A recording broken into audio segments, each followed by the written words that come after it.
Amod ward number 2 ની મહિલાઓ પાણી મુદ્દે રણચંડી બની મુખ્ય અધિકારીની ચેમ્બરમાં માટલા ફોડી આક્રોશ વ્યક્ત કર્યો। નગરપાલિકા હાય તેમજ પાલિકા પ્રમુખ જલ્પાબેન પટેલ હાયના સૂત્રોચ્ચાર કર્યા। મુખ્ય અધિકારીએ પોલીસ બોલાવતા સ્થાનિકો વધુ રોષે ભરાયા। આમોદ નગરપાલિકા ખાતે આજરોજ વોર્ડ નંબર 2 ની વાટા વિસ્તારની મહિલાઓ પાણી મુદ્દે રણચંડી બની હતી। છેલ્લા ઘણા સમયથી રજૂઆત કરવા છતાં પાણી ના આવતું હોય સ્થાનિક રહીશોમાં પાલિકા તંત્ર સામે ઉગ્ર રોષ જોવા મળ્યો હતો। આમોદ નગરપાલિકાના વોર્ડ નંબર 2 વાટા વિસ્તારમાં છેલ્લા ઘણા સમયથી પાણી ન મળતું હોય સ્થાનિક મહિલાઓ રોષે ભરાઈ હતી, જેથી આજરોજ બપોરના સમયે વોર્ડ નંબર 2 ની મહિલાઓ પાલિકા કચેરીએ માટલા લઈને આવી હતી અને મહિલાઓએ નગરપાલિકા હાય તેમજ પાલિકા પ્રમુખ જલ્પા પટેલની હાય બોલાવી રોષ વ્યક્ત કર્યો હતો। પાલિકા કચેરીએ પ્રમુખ હાજર મળી નહીં આવતા રણચંડી બનેલી મહિલાઓએ નગરપાલિકા પ્રમુખ અધિકારી પંકજ નાયકની ચેમ્બરમાં જ ઘેરાવો કરી માટલા ફોડી રોષ વ્યક્ત કર્યો હતો અને જણાવ્યું હતું કે અનેક વખત રજૂઆત કરવા છતાં અમારા વિસ્તારમાં પાણી આવતું નથી, અમારા ઘરમાં નાવા ધોવાનું પણ પાણી નથી। મહિલાઓ સાથે વિસ્તારના પુરુષોએ પણ મુખ્ય અધિકારીને ઉગ્ર રજૂઆતો કરતા મુખ્ય અધિકારીએ પોલીસ બોલાવતા સ્થાનિક રહીશો વધુ ગુસ્સે ભરાયા હતા।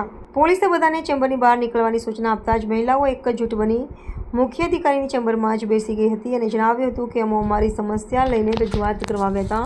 મુખ્ય અધિકારી સાથે કોઈ ગેરવર્તણૂક કરી નથી કે કોઈ ધમકી આપી નથી, છતાં અમોને દબાવવા માટે મુખ્ય અધિકારીએ પોલીસને બોલાવી અને એમને ડરાવવાનો પ્રયાસ કર્યો છે। અત્રે ઉલ્લેખનીય છે કે આમોદ નગરપાલિકા પાણી જેવી પ્રાથમિક સુવિધા આપવામાં પણ સદંતર નિષ્ફળ ગઈ છે, જેથી લોકોમાં ભાજપ શાસિત પાલિકા તંત્ર સામે ભારોભાર રોષ જોવા મળી રહ્યો છે। છેલ્લા ઘણા સમયથી અમારા વિસ્તારમાં પાણીની બહુ તકલીફ છે। વારંવાર 6 થી 8 વખત રજૂઆત કરવામાં આવી છે, પણ એક પ્રશ્નનો કોઈ નિકાલ આવ્યો નથી। આ પાણીની સમસ્યાથી આજે અમે અહીંયા માટલા ફોડ કાર્યક્રમ રાખવામાં આવેલો તો પણ કોઈ પ્રમુખનો પણ કશો અમને સંતોષાય એવો જવાબ જ નથી મળ્યો આજે અમને।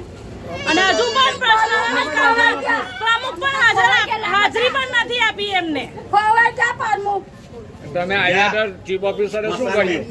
ચીફ ઓફિસરે હજુ અમને સંતોષાય એવો જવાબ આપ્યો નથી। એમને પોલીસ પ્રોટેક્શન માંગી લીધું છે। શું અમે એમનું ઘરું દબાવવા આવ્યા હતા, તેમને પોલીસ પ્રોટેક્શનની જરૂર પડી કે અમે એમનું ઘરું દબાવ્યું હતું? શું કરવા પોલીસ પ્રોટેક્શન?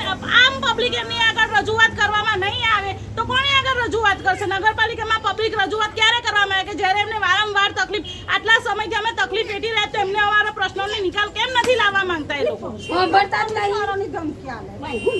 નહીં આવીએ તો પોલીસ બોલાવી લે તો પોલીસ થી અમે કઈ જઈશું।